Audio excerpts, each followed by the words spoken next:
Ya, selamat pagi ibu-ibu yang diberkati Tuhan. Apa kabarnya? Saya harap ibu-ibu dalam keadaan sehat selalu. Apapun keadaan ibu-ibu, tetaplah ingat dan percayalah bahwa Tuhan tetap peduli dan menjagamu. Sebelum kita memulai dengan pelajaran kita, mari kita berdoa. Bapa kami di dalam surga, terima kasih ya Bapa atas segala berkat pemeliharaan-Mu hingga saat ini, sehingga kami pada hari ini boleh berkumpul bersama-sama untuk belajar sebagian dari firman-Mu. Ya Bapa, buka hati dan pikiran kami dan berikan kami hikmat-Mu, sehingga kami boleh mengerti akan firman-Mu ini. Terima kasih ya Bapa.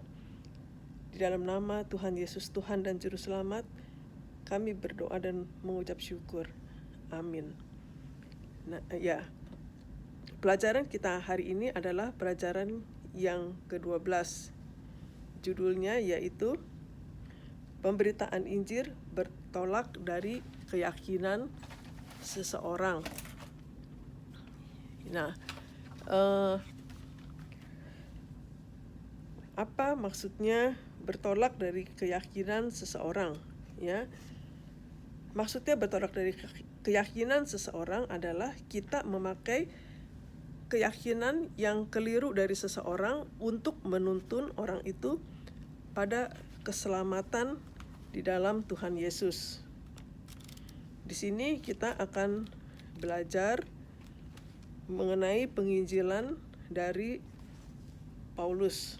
Ya, mari kita baca ayatnya yang diambil dari Kisah Para Rasul 17 ayat 16 sampai dengan 34 ya.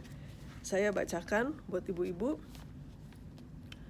Sementara Paulus menantikan mereka di Athena, sangat sedih hatinya karena melihat bahwa kota itu penuh dengan patung-patung berhala. Karena itu, di rumah ibadat ia bertukar pikiran dengan orang-orang Yahudi dan orang-orang yang takut akan Allah. Dan di pasar setiap hari dengan orang-orang yang dijumpainya di situ. Dan juga beberapa ahli pikir dan golongan Epikuros dan Stoa bersoal jawab dengan dia.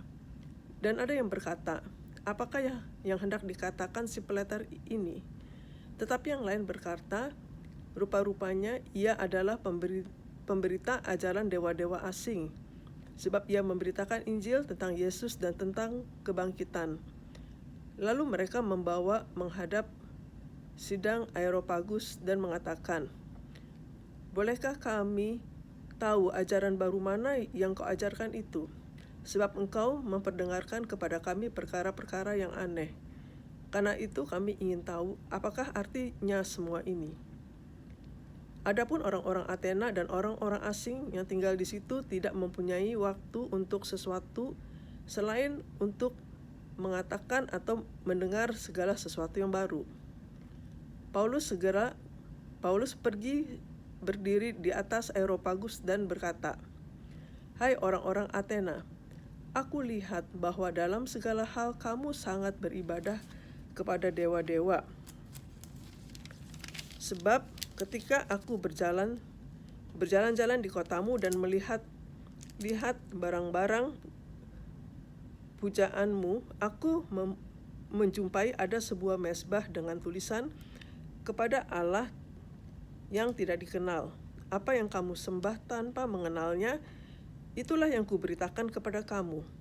Allah yang telah menjadikan bumi dan segala isinya, ia adalah Tuhan atas langit dan bumi, tidak diam dalam kuil-kuil buatan tangan manusia, dan juga tidak dilayani oleh tangan manusia, seolah-olah ia kekurangan apa-apa, karena dialah yang memberikan hidup dan nafas dan segala sesuatu kepada semua orang. Dari satu orang saja ia telah menjadikan semua bangsa dan umat manusia untuk mendiami sejarah seluruh muka bumi, dan ia telah menemukan musim-musim bagi mereka dan batas-batas kediaman mereka, supaya mereka mencari dia dan mudah-mudahan menjamah dan menemukan Dia, walaupun Ia tidak jauh dari kita masing-masing. Sebab di dalam Dia kita hidup, kita bergerak, kita ada seperti yang telah juga dikatakan oleh pujangga-pujanggamu. Sebab kita ini dari keturunan Allah juga. Karena kita berasal dari keturunan Allah, kita tidak boleh berpikir bahwa keadaan ilahi sama seperti emas atau perak atau batu, ciptaan kesenian dan keahlian manusia.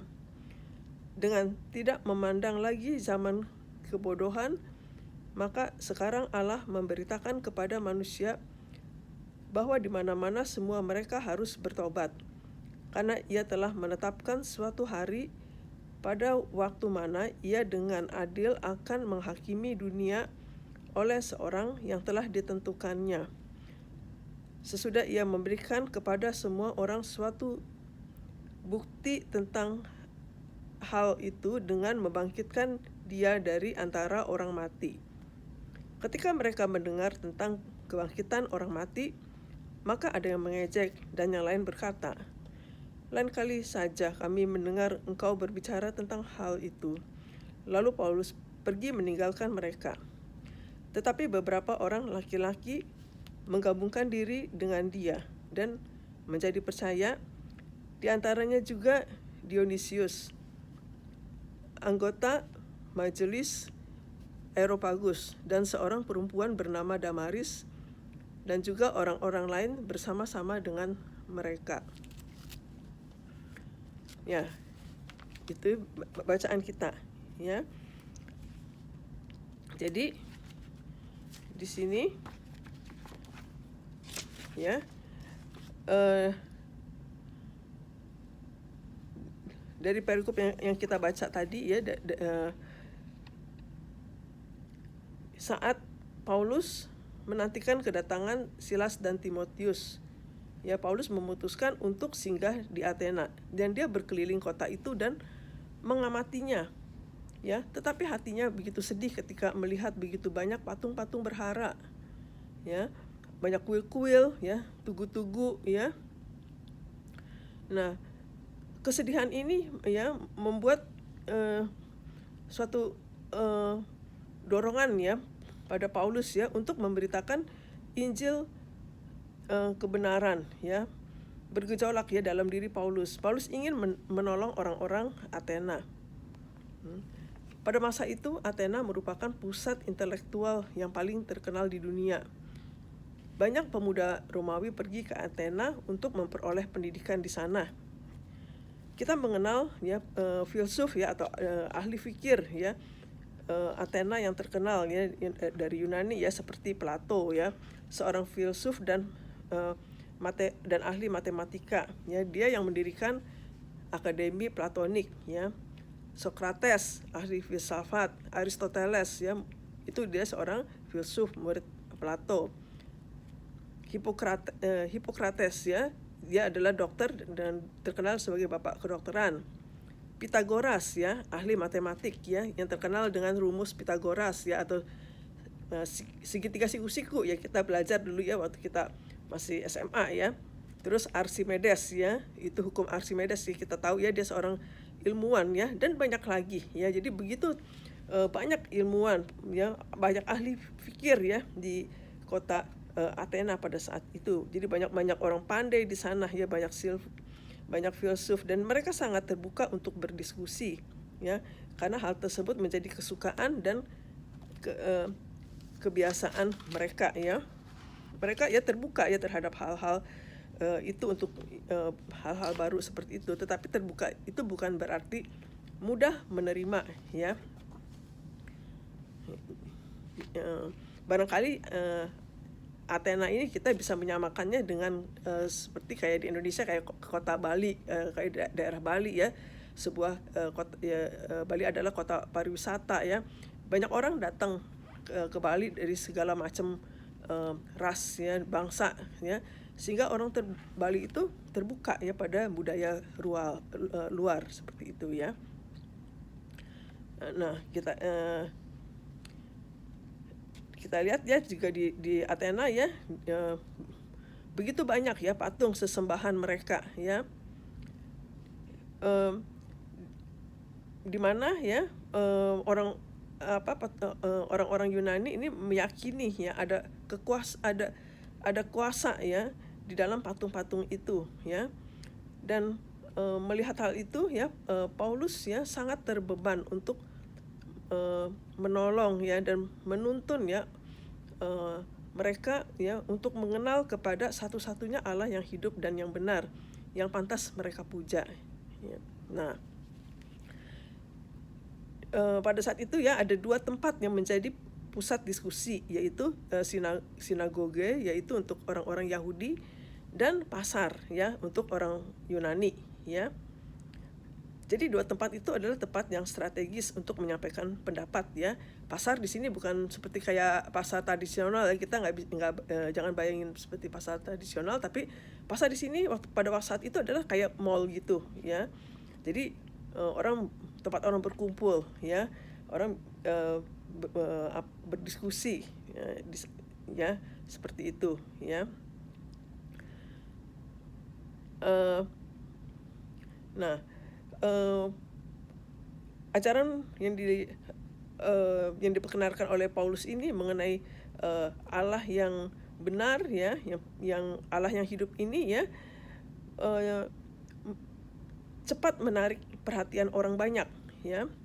Banyak orang yang tertarik ya. Akhirnya ya Paulus itu dibawa ke sidang Areopagus ya, entah untuk diadili atau sekedar diminta pendapatnya. Mungkin ya orang pada mau minta Paulus menjelaskan ya secara terperinci ya mengenai ajaran barunya itu ya. Nah, jadi ya banyak orang yang tertarik ya. Nah, jadi kita lihat di sini Paulus ya memilih ya menyalurkan isi hatinya melalui dialog ya. Dan di dalam sidang Areopagus ini adalah suatu kesempatan yang luar biasa ya bagi Paulus ya, di mana dia menjelaskan pengetahuan yang benar tentang Allah ya. Paulus memahami penduduk Athena dengan segala kepercayaannya ya. Dan dalam sidang Areopagus itu Paulus mengapresiasi ya keyakinan orang Athena ya, dengan mengatakan bahwa orang-orang Athena itu sangat religius ya. Dan salah satu bukti bahwa mereka sangat religius adalah ada suatu mesbah ya yang diperuntukkan bagi Allah yang tidak dikenal ya, dalam ayat 23 ya dikatakan di situ ya, di dalam ayat 23. Jadi dalam ayat 23 ya yang tadi kita baca ya, jadi Paulus menemukan ada suatu mesbah ya yang dikatakan ya ada sebuah mesbah dengan tulisan kepada Allah yang tidak dikenal. Nah jadi ini ya yang disinggung oleh Paulus ini ya, Allah yang tidak dikenal ya. Nah ini yang akan Paulus bertolak dari situ, Paulus menjelaskan ya mengenai hal ini ya. Bagi penganut polytheisme ya, atau percaya pada banyak Tuhan atau dewa ya, keberadaan mesbah seperti ini ya sangat bisa dipahami ya. Jadi pada prinsipnya ya mereka ingin menyembah semua dewa ya. Namun mereka tidak mengetahui jumlah pasti semua dewa yang ada ya. Dan sebagai upaya berjaga-jaga supaya tidak ada satupun dewa yang kelewatan atau terabaikan dan menjadi marah ya karena tidak disembah, tidak dipuji ya, tidak dipuja ya, mereka membuat suatu mesbah ya yang diperuntukkan ya kepada Allah ya, kepada dewa atau Allah yang tidak dikenal ya. Jadi seperti itu ya. Jadi mesbah ini ya kepada dewa atau Allah yang tidak dikenal ya, jadi untuk berjaga-jaga ya, karena mereka tidak mengetahui jumlah pasti ya dewa yang ada ya. Nah, dalam ayat 23 tadi ya, Paulus menyebut ya mendapati sebuah mezbah dengan tulisan kepada Allah yang tidak dikenal ya. Paulus memahami apa yang disembah mereka itu sebenarnya bukanlah Allah ya, tetapi adalah roh-roh jahat ya. Nah, meskipun demikian ya, Paulus menghargai dan memahaminya, dan justru bertolak dari hal ini ya, Paulus ya memberitakan Injil kebenaran ya. Paulus meluruskan pemahaman mereka tentang konsep Allah ya, dengan melakukan komunikasi melalui dialog. Dari pemahaman itu ya, selanjutnya Paulus mulai berdiskusi ya dengan konsep tentang Allah sebagai pencipta dan pemelihara ya. Allah sebagai pencipta dan pemelihara ya, itu ya diaminin ya oleh orang-orang Yunani yang religius ya. Jadi setuju ya semua orang ya bahwa Allah adalah memang pencipta dan pemelihara ya. Terlepas dari berapa banyak Allah yang mereka percaya, mereka semua percaya bahwa Allah memang itu adalah pencipta dan pemelihara ya. Maka ya, konsekuensinya jika Allah itu adalah pencipta ya, maka dia tidak dapat dibatasi oleh tempat ya. Dan dia lebih besar dari tempat, lebih besar dari mezbah itu ya, yang dibuat itu ya, lebih besar dari itu ya. Enggak terbatas hanya di mezbah itu ya, tetapi jadi tidak dibatasi oleh tempat ya. Dan jika Allah adalah pemelihara alam semesta, maka dia tidak membutuhkan apapun di luar dirinya. Dia benar-benar bebas ya, dalam arti sesungguhnya ya. Tidak ada keharusan dan kebutuhan dalam dirinya. Tanpa apapun dia tetap sempurna dan utuh. Karena itu Allah tidak membutuhkan pelayanan manusia ya. Apa yang mereka sembah tanpa mengenal, itulah yang ingin dikenalkan Paulus kepada mereka. Bukan berarti Paulus ya dan mereka itu menyembah Allah yang sama ya, beda ya. Mereka menyembah Allah yang beda ya, roh-roh jahat, tetapi Paulus menyembah Allah yang Tuhan yang benar ya. Jadi beda ya konsepnya ya, Allah mereka ya. Dalam konsep Allah yang tidak dikenal oleh penduduk Athena ya, ini maka Paulus ya memulai dari sana ya sebagai titik awal penginjilan. Paulus memberikan penjelasan tentang Allah yang dekat dan penyelamat ya. Manusia memang gagal menemukan Allah. Tetapi hal ini tidak berarti bahwa Allah gagal untuk ditemukan ya. Jadi sesudah membiarkan periode kebebalan yang cukup lama ya, maka Allah berintervensi langsung ya, jadi campur tangan langsung ke dalam sejarah ya. Allah menjadi manusia untuk menanggung kesalahan dan menggantikan kegagalan manusia ya. Jadi Tuhan Allah kita ada Tuhan Allah yang peduli ya. Dia langsung ya datang ya ke dalam kehidupan manusia ya, melalui ya Tuhan Yesus ya. Kematiannya ya menyelesaikan persoalan dosa ya. Namun upah dosa sepenuhnya belum sepenuhnya diselesaikan ya. Nah, dan kebangkitannya dari antara orang mati membuktikan bahwa upah dosa sudah terselesaikan ya. Jadi maut sudah dikalahkan ya. Nah, jadi kesimpulan dari pelajaran ini adalah ya, ketika melakukan penginjilan dalam sebuah komunitas tertentu ya, diperlukan ya kearifan atau hikmat dari Tuhan untuk memulainya. Maka dari itu ya kita belajar di sini ya, kita belajar ya bagaimana memberitakan Injil ya sesuai dengan keadaan ya, dengan orang ya,